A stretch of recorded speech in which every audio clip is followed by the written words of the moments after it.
오늘 주신 하나님의 말씀 열왕기상 17장 17절에서 24절까지 말씀입니다. 다 같이 한 목소리로 읽겠습니다. 시작.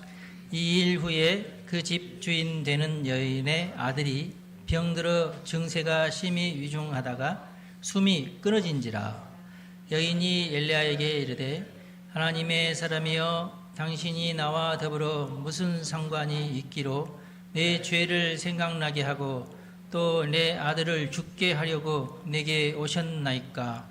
엘리야가 그에게 그의 아들을 달라 하여 그를 그 여인의 품에서 받아 안고 자기가 거처하는 다락에 올라가서 자기 침상에 누이고 여호와께 부르짖어 이르되 내 하나님 여호와여 주께서 또 내가 우거하는 집 과부에게 재앙을 내리사 그 아들이 죽게 하셨나이까 하고 그 아이 위에 몸을 3번 펴서 엎드리고 여호와께 부르짖어 이르되 내 하나님 여호와여 원하건대 이 아이의 혼으로 그의 몸에 돌아오게 하옵소서 하니 여호와께서 엘리야의 소리를 들으심으로 그 아이의 혼이 몸으로 돌아오고 살아난지라. 엘리야가 그 아이를 안고 다락에서 방으로 내려가서 그의 어머니에게 주며 이르되 보라 내 아들이 살아났느니라. 여인이 엘리야에게 이르되 내가 이제야 당신은 하나님의 사람이시요 당신의 입에 있는 여호와의 말씀이 진실한 줄 아노라 하니라. 아멘. 오늘은 예언자 엘리야 첫 번째 시간입니다. 오늘 우리가 읽은 말씀은 예배 시간이 잘 안 읽혀지는 부분이라서 제가 오늘 읽었어요. 그 전에는 이제 이 여인이 마지막 남은 빵 조각을 엘리야에게 먼저 드리고 그 나머지가 있을 리가 있나?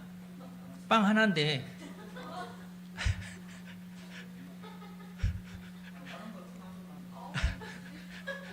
나눠 먹은 게 아니라 엘리야가 그 하나를 다 먹고 나서 그 밀가루 통을 보니까 여전히 밀가루가 남아 있어서 그걸 가지고 계속 먹었다는 거예요. 엘리야가 뭐 나눠 줬겠어요? 지 먹기도 바쁠 텐데. 그런 얘기가 있는데 그 얘기는 설교 시간에 주로 많이 인용이 되는 부분인데 이제 그 다음 얘기가 뭐냐면 아들이 그냥 시름시름 앓다가 죽어버리는 내용입니다. 오늘은 우리가 그 부분만 읽었죠. 길르앗은 갈릴리 바다 북쪽에 있는 지역인데 거기에 이제 디셉이라고 하는 동네에 엘리야가 살고 있었는데 그래서 디셉 사람 엘리야. 근데 디셉이 그렇게 성경 지명상 중요한 곳이 아니에요. 그래서 잘 안 알려져 있죠. 그래서 지금도 디셉이 어디 하고 찾아봐도 사람들이 여길까 저길까 그러지 여기가 디셉이구나 그러진 않아요. 지금도 보면은 디셉이 어딘지 몰라요. 근데 이제 엘리야가 왜 유명해졌느냐? 아합에게 도전한 예언자. 당시에 아합에게 도전한 예언자가 없었는데 엘리야가 최초로 아합에게 도전을 했어요. 아합에게 가서 내 말이 있지 않은 이상 기근이 계속되리라. 기간까지 정해놨어. 3년 6개월 동안 기근이 있을 것이다. 정말 아합은 이제 맨 처음에 뭔 미친놈이 와가지고 뭔 헛소리를 하고 있나. 근데 비가 안 와. 왜 안 오지? 좀 깨림치가 안 돼. 그 이상한 애가 나와서 털이 아마 많았나 봐요. 엘리야라는 이상한 선지자가 나타나가지고 그런 이상한 얘기를 하고 갔는데 그대로부터 비가 정말 안 온단 말이에요. 야 엘리야 빨리 찾아라. 엘리야는 숨어버렸어요. 맨 처음에 어디 숨었어요? 그릿 시내가. 그래서 디셉이라고 하는 동네를 그릿 시내가 어디인가 있을 것이다 하고 이제 거기다 사람들이 이제 그쪽 지역을 조사를 해가지고 아마 애길지 몰라 하면서 이제 정해놓은 것이 있긴 있는데 확실치는 않아요. 하여튼 그릿 시내가로 도망을 갑니다. 하여튼 그랬더니 하나님께서 까마귀를 보내셔서 떡과 고기를 물어다 주게끔 하십니다. 까마귀가 지 먹을 것도 없을 텐데 한두 마리가 그랬겠나? 여러 마리가 이렇게 돌아가면서 아마 봉사를 했지 않았나 싶은데 까마귀는 원래 까치라면 우리가 이제 좀 좋아하는 우리나라 사람들은 까치를 좋아하지 까마귀를 좋아하지는 않잖아요. 까치는 착한 새, 까마귀는 나쁜 새 우리 그렇게 생각하는데 사실은 그렇지 않답니다. 그 학자들의 말에 의하면 까치가 더 나빠요. 그래서 성경에는 까마귀가 훨씬 더 착하다. 그런데 이제 얼마 지나지 않아 그릿 시내가도 마르고, 그릿 시내가 그러니까 요단강보다 훨씬 더 작은 아주 조그마한 졸졸졸 흐리는 이제 시내가인 것 같아요. 산골에 있는 시내가. 그래서 숨어 있다가 하나님께서 시돈 지방의 사르밧으로 가거라. 거기에 과부가 한 명 살고 있으니까 거기 가서 살고 있어라. 그래서 그 시돈이면은 이스라엘 지경이 아닙니다. 훨씬 더 북쪽으로 지중해 쪽으로 가야지만 있는데, 시돈 위에 보면은 사르밧이라고 하는 조그마한 동네가 있는데, 사르밧은 지금도 지도에 있긴 있어요. 그 동네가. 근데 거기 가서 살게 됩니다. 어떤 과부에게 가서 살게 되는데, 그 과부가 또 하나님을 아는 과부예요. 그래서 이스라엘 사람인지 어쩐지는 모르지만 그래도 하나님을 섬기는 그런 과부였어요. 그래서 엘리야에 대해서 이 과부가 알았는지 어쩐지는 모르겠는데, 하여튼 엘리야가 가가지고 겨우겨우 이제 찾아가니까 너무 이제 배가 고팠나 봐요. 배가 고픈데 마침 그때 사르밧 과부가 마지막 남은 밀가루 이제 반죽을 해가지고 나뭇가지 몇 개 주워가지고 그걸로 불을 피운 다음에 빵을 만들어서 이제 이거 이제 마지막 빵인데 나하고 아들하고 먹고 죽어야 되겠다 이런 생각을, 마지막 만찬이다 생각하고, 이제 보통 여인들은 그럴 것 같지 않은데 여러분 같았으면 안 그러죠. 이거 빨리 먹고 또 가서 어떻게든지 빵을 구해 와야지 뭐 그러는 건데, 이 여인은 뭐 때문에 그런지 모르지만 절망 가운데 모든 것을 자포자기하고 이제 난 죽어야지 이제 그러는 심정으로 하고 있는데, 아마 그래서 하나님께서 그 여인을 살리기 위해서 엘리야를 보냈을지도 몰라요. 자포자기하지 맙시다. 인생을 원망하지 말고 하나님께서 뚫을 길을 주실 겁니다.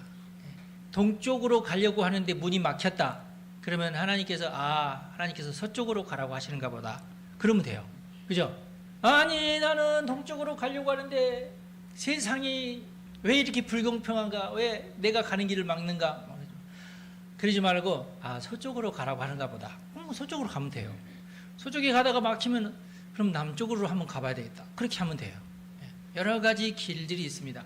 인생에는 딱 정해진 길이 있는 게 아니라 오히려 내가 가보지 않는 길을 갈 때에 문제가 해결될 수도 있어요. 할렐루야. 모든 일이 다 그런 것 같아요. 모든 문제. 저도 마찬가지입니다. 이 길 찾다가 없으면 이 길 찾고, 이 길 찾다가 없으면 또 다른 길 찾고 막 이러는 거예요. 그러다 보면 또 이제 인터넷도 막 뒤져보고, 그러면 놀랍게도 뭘 발견할 수 있냐면 여기에 대한 수많은 어떤 지혜가 있구나, 이런 것이 발견하게 되어 있어요. 많습니다. 인생은 정해져 있지 않아요. 얼마든지 자유의지를 가지고 나는 이 길을 가야겠다 하다 보면 또 안 되면 또 탈탈 털고 이 길을 가야, 물론 이제 나는 죽어도 여기서 죽겠다 하면서 계속 그 길을 갈 수도 있지. 그럼 또 하나님께서 그 길을 또 열어주시는 거예요. 우리 하나님은 너희가 어디를 가든지 내가 너와 함께 하리라 하셨던 분이에요. 그렇죠? 내가 이리 가다가 나는 안 되겠어, 이리 가야 되겠어, 그런다고 오케이 그리 가라 하시는 분이지, 무당이나 안 돼, 너는 동쪽으로 가야지 서쪽으로 가면 안 돼, 그건 무당들이나 하는 말이에요. 우리 하나님은 우리가 어디를 가든지 우리와 함께 하시고 우리를 도와주신다. 이걸 믿으시기 바랍니다. 그래서 기독교는 무당 종교하고 완전히 다르다. 그래서 하나님한테 주여 나 어디로 갈까요 하지 말고 본인들이 찾고 인터넷을 뒤지고 내 성격은 이러한 게 나에게 가장 맞는 길이 뭔가 막 찾아가면 돼요. 할렐루야. 저도 똑같습니다, 여러분. 우리 하나님은 내가 뭘 하든지 간에 도와주시는 분이시고 그걸 가지고 나를 판단하시는 분은 아닌데, 내가 잘 생각을 해야 돼요. 이게 정말로 될 일인지, 이것이 나를 행복하게 할 일인지. 아셨죠? 하나님은 내가 어디를 가든지 나와 함께 하시는데, 하나님은 내가 잘 되기를 원하십니다. 내가 행복하기를 원하시고 감사가 넘치기를 원하시고. 그런데 빵 얘기는 다 아시죠? 잘 모른다는 듯한 표정은 그냥 성경책 읽어보면 다 나와요. 이제 그걸 가지고 어떤 율법적인 사람들은 엘리야가 왜 나한테 먼저 가지고 와서 내가 먹도록 하라고 그러신지 아세요? 잘 모르시는구나. 눈치를 보니 잘 모르시는. 배가 너무 고팠어요. 배가 고파서 그렇습니다. 그래서 너희들이 복을 받으려면 나한테 먼저 가져와라. 이것은 조금 내가 볼 때 유교적인 어떤 해석이고, 엘리야가요 너무 먼 길로 오다 보니까 너무 배가 고파서 어차피 하나님께서 도와주실 텐데 나 먼저 빨리 먹여주면 안 되겠니? 이제 그거거든요. 그렇게 해서 엘리야가 먼저 먹고 하나님께서 복을 주셔가지고 그 밀가루가 떨어지지 아니하였다. 이건 하나님의 기적이죠. 하나님께서 우리를 그렇게 도와주십니다.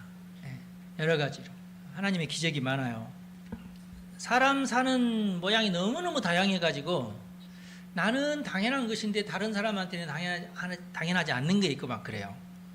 나는 그것이 너무나 풍족한데 다른 사람들은 그거 없어가지고 낑낑대고 막 이러는 경우가 있어요. 그죠? 나는 눈이 멀쩡해. 그런데 다른 사람들은 눈 때문에 고생하는 데는 너무 많아. 안과가 그렇게 많더만요. 여러분 눈은 괜찮나요? 눈이 안 좋으신 분이 그렇게 많아요. 여러분들은 건강하니 감사하십시다. 건강한 것이 얼마나 다행인지 몰라. 할렐루야. 오늘 이야기는 그 아들이 이제 시름시름 앓다가 죽은 이야기잖아요. 그런데 이 여인이 한 말이 재밌어요. 여인이 뭐라고 얘기하냐면 하나님의 사람이요, 당신이 나와 무슨 상관이 있습니까? 말이 좀 이상하죠. 나는 죽으려고 했는데 당신이 오는 바람에 못 죽었다, 이제 그 얘기인가? 나는 하나님과 의절하고 하나님 믿고 살았는데 당신 때문에 내가 하나님을 다시 생각하게 됐다, 이거겠죠? 내가 그동안 지은 죄가 많은데 나는 모든 삶을 이제 포기하고 열심히 가서 또 일해가지고 애기 먹여 살릴 생각 않고 나는 이것만 먹고 나는 여기서 죽어버리겠다, 그렇게 작정을 한 여인이었으니까 악한 여인이죠. 그런데 하나님의 사람이 덜컥 나온 거야. 하나님이 그 여인을 불쌍히 여긴 거죠. 그러니까 근데 당신만 아니었으면 나는 이미 죽었을 텐데, 당신이 오는 바람에 지금까지 내가 살 수밖에 없었는데 죽으려면 내가 먼저 죽어야지 왜 아들을 먼저 죽이게 합니까? 이게 뭔 일입니까? 결국에는 내가 과거에 저질렀던 모든 잘못들이 다 생각나면서 이것 때문에 내가 벌을 받는구나, 지금 이 지경이 됐다, 내 인생을 이렇게 비참하게 만들다니 다 당신 때문이야, 이 버릇이 나오는 거야 이제. 여러분, 이게 왜 엘리야 때문입니까? 엘리야가 그래도 내가 나타나서 그래도 며칠이든 몇 달이든지 하여튼 조금이라도 더 살았으니까 다행 아니냐고. 내가 그때 죽었으면 내가 아들을 죽는 것을 내가 안 보고 나도 그랬을 텐데, 뭐 그 얘기 아니 지금. 주야, 아들이 왜 죽었는지 여러분 심장이 되시죠? 심장이 안 되세요? 이 여인의 하는 말이나 생활 태도가 딱 아들을 이 죽을 만한 태도 아닌가요? 왜 엘리야에게 푸념을 하냐고. 엘리야가 나타나지 않았으면 내가 3개월 전에 죽을 건데, 굶어 죽을 건데, 그랬으면은 잠자는 중에 이제 배가 고프니까 잠만 잘 수밖에 없고 잠자다가 이제 기운 떨어져서 죽겠다지, 그 얘기 아니야. 그게 무슨 행복한 거야. 그때 이미 내가 3개월 전에 이미 죽었을 때 당신 때문에 3개월 더 살았는데 내 앞에서 아들이 죽는 꼴을 내가 봤다 이거야. 이 슬픔은 당신이 나에게 준 거야. 이게 뭔 얘기야 지금 이게. 자꾸 다른 사람 핑계를 대는 이게 이제 암을 부르는.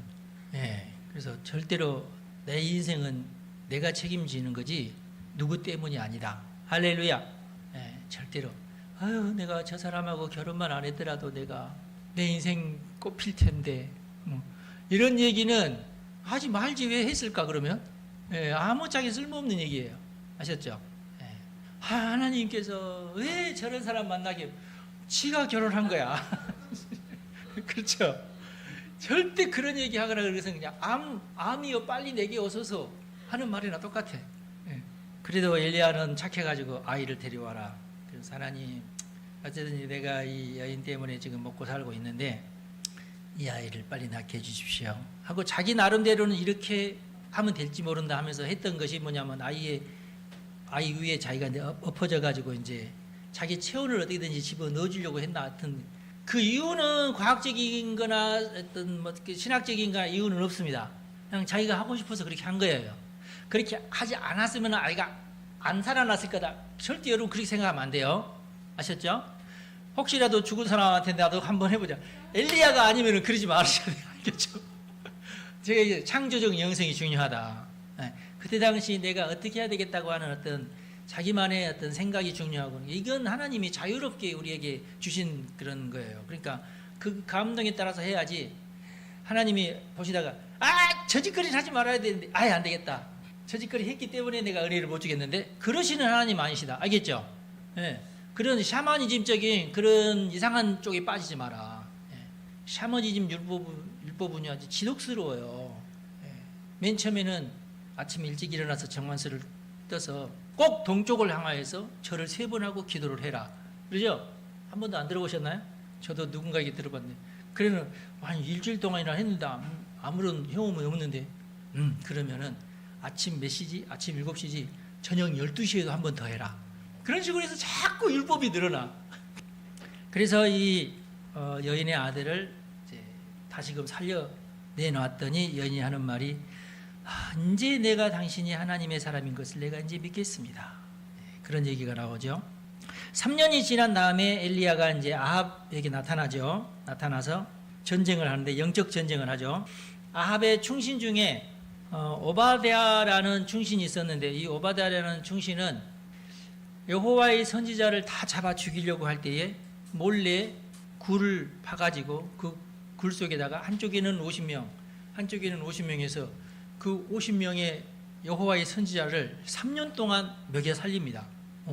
그러니까 아무래도 이제 아합이 제일 신뢰하는 사람이 요즘으로 치면 그냥 국무총리 뭐 그런 격의 이제 사람인데 이 사람은 아합이 섬기는 바알이나 아세라를 섬기지 않고 자기는 속으로는 하나님만 섬기고 그러는데 하나님을 섬긴다고 알려지면은 자기를 이제 목베일 것이니까 그 몰래 이제 숨기면서 대신 여호와의 선지자들을 100명을 3년 동안이나 먹이면서 살리고 있었어요. 예. 그런데 엘리야가 오바댜에게 먼저 나타납니다. 아합이 야 도저히 3년이나 비가 안 오니까 물길을 찾아 너는 이쪽으로 가라. 살펴보면서 물이 조금이라도 있으면 나한테 얘기해라. 자기는 이쪽으로 가면서 그런데 엘리야가 오바댜에게 나타나가지고 내가 이제 아합을 내가 볼 때가 되었다. 가서 엘리야를 만났다고 전해라. 아이고 저를 좀 살려주십시오. 만약에 온 나라를 뒤져서 아합이 지금 당신을 찾고 있는데 만약에 당신 지금 여기 있으니까 왕이시여 여기 한번 가봅시다. 그러면 근데도 만약에 하나님이 당신을 슝 다른 데로 데려가 버리면 나는 죽는다. 걱정하지 말라. 가서 아합을 만납니다. 만나가지고 바알 선지자 450명, 아세라 선지자 400명을 모아라. 갈멜산에서 대결을 하자 해서 영적 전쟁이 일어납니다. 먼저 바알 선지자, 아세라 선지자들이 너희들의 신에게 기도해서 불을 내려서 제단을 불살라라. 그래서 이 선지자들이 열심히 기도를 드리는데 바알이 응답하지 않아요. 점심때가 되었어요. 엘리야가 비웃죠. 야, 너희 신들이 지금 낮잠 자고 있다. 깨워라. 너희 신들이 빨리 깨워야지. 지금 해가 중천인데 그러자 이제 바알, 아세라 선지자들이 극단적으로 이제 그 제사를 드리면 그 사람들이 어떻게 하냐면 칼로 자기 몸을 찌르면서 제사를 드리는 풍습이 못되고 악한 풍습이 있었어요. 이제 보통 이제 가짜 종교가 이제 그런 짓을 많이 하는데 그래서 이제 무당도 칼을 타기도 하고 그런 어떤 그 자기 몸을 이렇게 해하면서 피를 막 보게 하면서 막 극단적인 어떤 상황으로 이렇게 상황을 몰고 가면서 이렇게 그 쇼를 어떻게 보면은 이제 종교적인 쇼를 하는 그런 사교들이 많잖아요. 남미에 보면 그런 것들이 많았고 지금 이 가나안에도 그런 예들이 많이 있었어요. 저녁 소재 드릴 때까지 아무 이상이 없으니까 이제는 내가 하겠다 하면서 엘리야가 나서고 제단을 다 쟤들이 만든 제단은 다 없애고 돌멩이 12개를 가지고 와라. 돌멩이 12개는 뭘 의미합니까? 이스라엘의 12지파를 의미하죠. 그것을 사각형으로 만들어서 쌓아라. 그리고 그 위에 송아지를 잡아서 각을 떠서 번제를 드릴 준비를 해라. 그렇게 하고 그 제단을 주변으로 해서 빙 둘러서 도랑을 만들어라. 도랑을 만들어라. 그리고 물을 4개 통에다가 물을 부어서 아마 그게 좀 한 말 정도 되는 통인 것 같아요. 한 말 되는 통 4개를 물을 길러다가 부어라. 그 가뭄에 그 물이 어디서 났을까? 그래도 샘물이든지 거기에 벌써 아세라 선지자 400명, 바알 선지자 450명, 왕과 모든 귀족들, 백성들 다 합하면 적어도 수천 명이 갈멜산 위에 올라와 있을 테니까 그 수천 명에게 그래도 물을 한 모금씩은 먹여야 되니까 그래도 왕이 행차하고 그랬으니까 물을 그래도 산골짜기 가가지고 물을 길러가지고 그 산꼭대기까지 물을 길러다 놨겠죠. 수많은 사람들을 위해서. 그러니까 어디 가서 막 골짜기에 가서 막 똘똘똘 흐르는 물을 받아온 게 아니라 이미 준비해간 물 중에서 4통을 갖다 부은 거예요. 아셨죠? 이걸 가지고 또 이상하게 설교하신 분들도 많아. 근데 그건 좀 내가 볼 때 좀 과장된 설교고, 그냥 우리가 상상해보면 그냥 알아요. 그냥 몇천 명이 모였는데 물이 거기 왜 없겠어요? 물차가 와 있겠지. 그러니까 물론 생수차는 아니겠지만은 와 있을 거라고. 예. 비는 오지 않았지만 꼴짝꼴짝이에 산골짜기에서 흐르는 물들은 또 있었으니까 물을 구하기가 힘들어서 그렇지. 그래서 농사가 안 돼서 문제이지 뭐 다른 문제는 아니에요. 어렵다는 것이지 사람이 죽을 만한 정도로는 아니니까. 이해가 되시죠? 예. 그런데 한 번 더 갖다 부어라. 한 번 더 갖다 부어라. 4, 3, 12, 12통을 갖다 부어서 이 도랑까지 전부 물이 가득. 왜 그러냐면은 이제 그 불이 내려와서 다 활활 불 타는데 물이라도 부어놔야지 그 주변에 있는 사람들이 안전하니까 아마 그런 것 같아요. 아셨죠? 쇼를 위해서 그런 게 아니라 여호와의 불이 내려올 때에 너무 세게 내려오면은 주변에 있는 어떤 그 나무나 사람까지 다 메말라 있는데 불 내려오면은 어떻게 되겠어요, 그렇죠? 예. 그래서 안전을 위해서 그랬다 생각을 하셔야지. 이걸 가지고 뭐 헌신이 뭐니 어쩌니 그러면 복잡해져요, 설교가. 예. 옛날에 나 그런 설교 너무 많이 들어가지고 내가 상황을 생각해 보면 그냥 안전을 위해서 그런 거예요, 그냥. 예. 그 다음에 이제 기도를 아브라함의 하나님, 이삭의 하나님, 이스라엘의 하나님. 이스라엘은 야곱이죠. 나는 하나님의 종입니다. 내가 오늘 이렇게 하는 것은 하나님께서 나에게 하라고 하신 것을 그대로 하는 것일 뿐입니다. 그러니 여호와여 내게 응답해 주십시오. 이제 내게 응답해 주십시오 하니까 하나님께서 갑자기 불을 하늘에서 확 내려가지고 모든 제단을 다 태우고 주변에 있는 모든 도랑에 있는 물까지도 다 태웠다 그 말이에요. 그러니까 이 엘리야는 하나님께서 4통 되는 물을 3번 갖다 부어라 라는 말씀까지 다 지시를 하신 거예요, 엘리야에게. 아셨죠? 예. 이미 하나님께서 안전 조치를 다 하신 다음에 불을 내리신 겁니다. 예. 안 그랬으면 엘리야가 불을 탔을지 몰라. 불 제일 가까이서 했으니까. 예. 그 마른 산 위에서 비가 오지 않은 이상 불이 안 꺼질 거 아니에요. 그런데 하나님이 엘리야를 아끼셔서 물을 먼저 붓게 하셨다. 그렇게 이해하시면 될 것 같아요. 그러고 나서 불이 내리니까 모든 사람이 깜짝 놀라요. 여보시오, 빨리 저 바알의 제사장과 아세라의 제사장 다 잡으시오. 백성들이 다 가서 다 잡으니까 기손 시내로 데려가서 다 죽여라. 그래서 850명을 그날 다 죽입니다. 그리고 아합이여, 이제 다 됐으니까 올라가서, 아마 조금 더 올라가서 이제 밥 먹는 상을 또 차려놨나 봐요.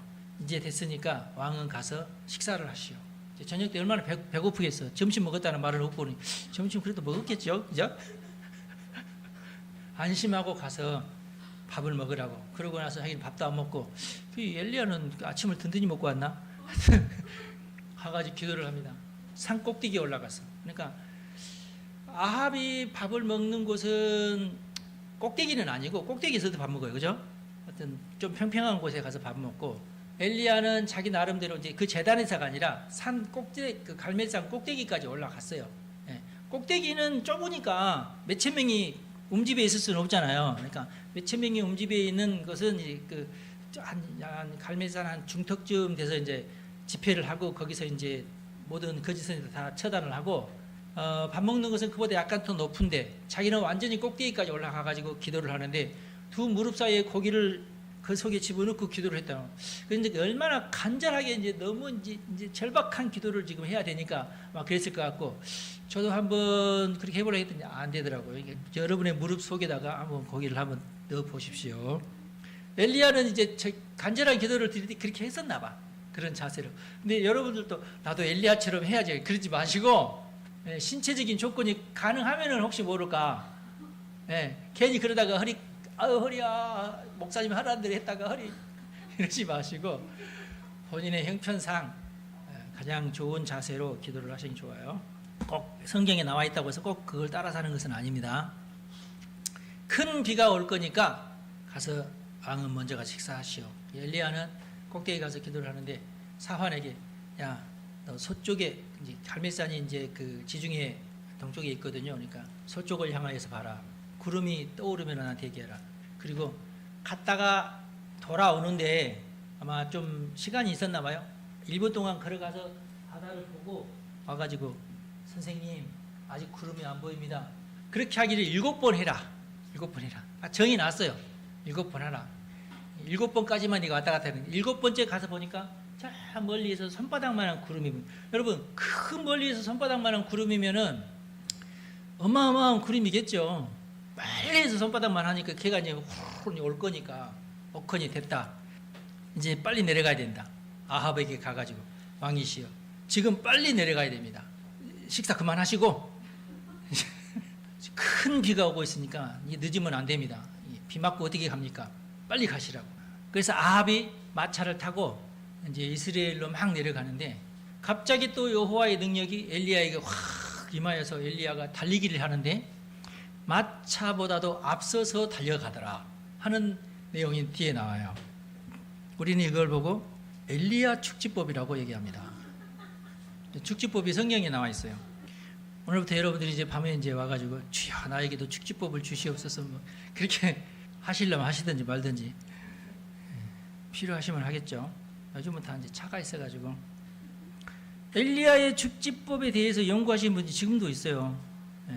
그래서 그 선지자들 가운데에 엘리야의 축지법을 연구하는 선지자들도 있고 그래요. 재밌죠? 오늘 우리가 이제 여기서 깨달아야 할 영적 전쟁에 대한 얘기죠. 참신과 거짓신의 전쟁이었잖아요.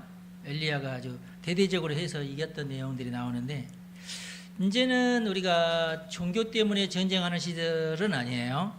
종교 때문에 수많은 전쟁이 일어났고 전쟁에서 이기면 야 우리 신이 이겼다 그렇게 얘기하고 아직도 지금 저쪽 그 중동 지역에 있는 사람들은 신의 이름으로 전쟁하고 막 그러잖아요. 그래서 이스라엘과 지금 싸우고 있는데 우리는 알라의 이름으로 이스라엘은 여호와의 이름으로 해서 지금도 그 어떤 뭐랄까 종교 전쟁을 하고 있어요. 아직도 우린 이 세계가. 그러나 오래전에 인류는 뭘 깨달았냐면 종교 때문에 전쟁하는 것은 무의미하다. 특별히 이제 개신교와 캐톨릭 간의 싸움 너무 치열하게 질질질 끌다가 다시는 우리가 같은 하나님을 섬기는 사람으로서 종교 때문에 전쟁을 하지는 말자. 유명한 웨스트팔렌주아 얘기인가? 과거에는 이 종교 때문에 전쟁을 했지만 이제는 아니죠.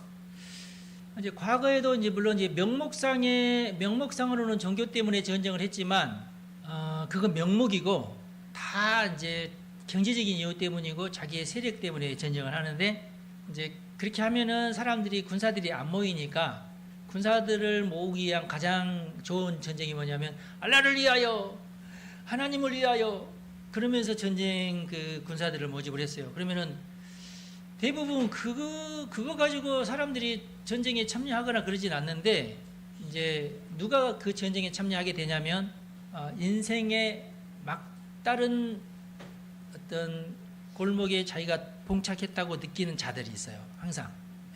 혹시 여러분 그런 상황이신가요? 뭔가 나는 지금 막다른 길이다. 나는 지금 이러지도 못하고 저러지도 못하는데 전쟁 소문이 들려와요. 그러면서 주를 위하여. 그러면 이제 평상시 이제 좀 못된 짓을 하고 그러다가 막다른 길목에 딱 부딪혔어. 어떤 빚쟁이가 쫓아온다든지 하여튼 여러 가지 이제 이러지도 못하고 저러지도 못하고 내가 이제 이 다음 나의 삶을 어떻게 할까를 놓고 막 고민을 하고 있을 때에 전쟁 소문이 들으면서 하나님을 위하여 헌신할 사람들은 전장터라 그러면은 어차피 내가 이리로 가지도 못하고 저리로 가지면 에라 모르겠다 전쟁 들어가가지고 내가 죽든지 내가 죽이든지 해서 내가 죽이면 나는 살고 나는 상금 받고 나는 다시 돌아오고 그러면 내 인생 다시 제2막이 열린다. 이 생각을 하면서 다들 이제 전쟁터로 가는 거예요. 여러분 생각할 때는 야 누가 저런 전쟁에 누가 참여하나 그러지만은 살다 보면은 그렇게 막다른 골목에 도달하는 인생들이 그렇게 많아요. 또 아시겠죠? 다들 가는 거야. 과거에는 전쟁으로 이렇게 선악을 구별을 했지만 이제는 열매의 시대가 아니냐. 누가 많은 열매를 누가 선한 열매를 많이 맺느냐가 이제 진위를 가리게 됐어요. 여러분도 여러분의 삶 가운데 열매를 맺히는 삶을 사셔야 돼. 그래야 살아남아요. 그래야 생산적인 사람이 돼야 됩니다. 우파들은 대부분 생산적이 열심히 일하고 열심히 연구하고 기술을 개발하고 어떻게든지 비용을 줄이고 그러는 데에 온 정신을 다 쏟아서 하는데, 좌파들은 안 그러잖아요. 어떻게든지 나라 돈 빼먹을까 이 생각하고, 놀면서 먹을 생각하고, 나라 돈 가지고 비행기 티켓 끊어가지고 막 해외여행 다니려고만 하고, 이런 쪽으로 발달되어 있는 게 좀 이쪽 이상한 사람들 쪽이고, 우파들은 나 살기도 바빠, 내가 내일 하기도 바빠. 그래서 정치판이 이렇게 되지 않았나 싶은데, 이제는 열매로 진리를 가려야 될 때라고 생각을 합니다. 열매도 선한 열매가 있고 악한 열매가 있잖아요. 여러분, 세상에 아무리 시끌시끌해도 자신의 입장에서 내가 어떤 열매를 맺어야 될까, 그것만 생각을 하세요. 그리고 상급은 하늘에 쌓는 겁니다. 내가 선하게 열심히 일해가지고 그걸 쪼개가지고 불쌍한 사람들 도와주고, 그러면서 하늘에 상급이 쌓이고, 그것 때문에 하나님께서 나를 기뻐하시면서 더 복을 주시고, 이걸 우리가 믿어야 돼요. 이게 최고예요. 교회들도 이제는 제발 옛날처럼 막 이렇게 좀 기복적인 그런 쪽으로 교회를 성장시키려고 하지 말고, 지금도 그런 교회가 있어서 그래요. 그건 좋지 않다. 어떻게든지 우리가 나라를 위해서 기도하고 하나님의 기적을 초청하고 성경 말씀대로 열심히 살고 성실하게 살고 암에 안 걸리는 음식 먹고 그 김우신 박사가 제일 지금 공격하는 게, 요즘 젊은이들 암에 많이 걸리는데 왜 뭔가를 먹지 말아야 될 시간에 뭘 먹느냐, 아셨죠? 일 끝나고 왜 뭔가를 먹지 말아야 될 시간에 뭘 먹냐, 뭘 먹더라도 왜 삼겹살을 먹느냐, 이게 그렇게 암에 좀 뭐랄까 암을 부르는 음식이 삼겹살이래요. 김우신 박사가 하는 말이, 왜 그 나쁜 음식을 술과 같이 먹느냐, 왜 술 먹으면서 담배까지 피느냐. 그래서 우리 직장인들이 직장 일 끝나고 스트레스 푼다고 가서 먹는 것이 몸을 어마어마하게 스트레스 주는지만 한대요. 그래서 젊은 사람들이 암에 걸린대요. 우리나라 사람들 이거 정말 잘못됐다는 거야. 이런 식습관이 아주 좋지 않다. 6시 이후에는 먹으면 안 된다. 아셨죠? 왜냐? 밤에 잠자는 것을 방해한다. 깊은 잠을 못 잔다. 깊은 잠을 못 자면은 삶이 다 틀어집니다. 렘 수면이라고 들어보셨죠? 렘 수면에 깊이 들어가야 몸이 완전히 피곤이 풀어지면서 그 다음날 일어날 때 개운하다 하면서 딱 일어나야 돼요. 근데 그게 안 되는 거예요. 근데 이것도 햇빛하고 많이 연관이 있어요. 햇빛이 있을 때는 깊은 잠을 못 자는데, 해가 뉘어뉘어 6시쯤 돼서 이제 전체적으로 이제 조금 빛깔이 조금 이제 좀 노을이지잖아요. 그거 아주 중요합니다. 그래서 여러분 절대, 요즘에 제가 밤중에 여기 오면은요 절대 불 켜지 않아요. 노란 불을 켜지. 컴퓨터 화면도 밝은 빛이 있고 밤이 되면은 노랗게 변하는 빛이 있어요. 저는 다 맞춰놨어요. 밤 6시가 넘어가면은 컴퓨터 화면이 노래지도록. 이게 다 눈으로 들어가가지고 머리 뇌 속에서 다 이 호르몬이 다 분비가 되도록 돼 있어요. 깊은 잠을 위해서. 이 하나님이 만들어 놓은 이게 생체 주기가 있는데 그걸 잘 따라가면은 건강해져요. 근데 나는 원래 올빼미라서 이건 젊을 때 얘기지 나이 들어서는 그게 아니에요.